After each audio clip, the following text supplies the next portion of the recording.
people would be like, oh yeah, this is interesting. Yeah, people, It makes you stand out. Singers turn round, in a good way when suddenly, like, they're hearing something else.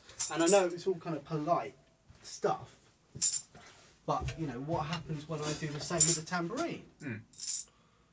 Mike will turn round, hopefully. But what happens when I do the same with the tambourine?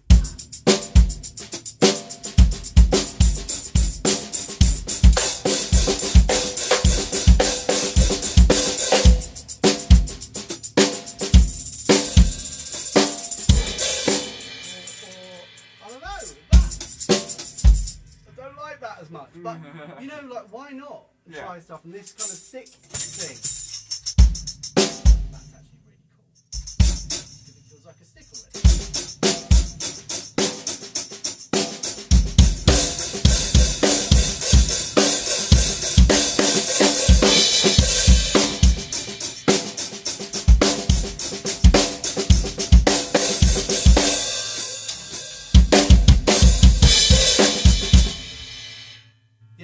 Just those changes.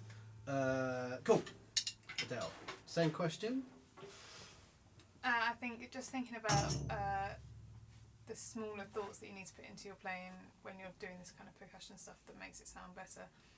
Not taking it for granted, like all of us just practicing eighths, that kind of thing, that everyone should practice playing the most basic stuff because that's what you're going to use the most on gigs, not the fancy flashy chops all the time, but playing the simple stuff well, doing it good.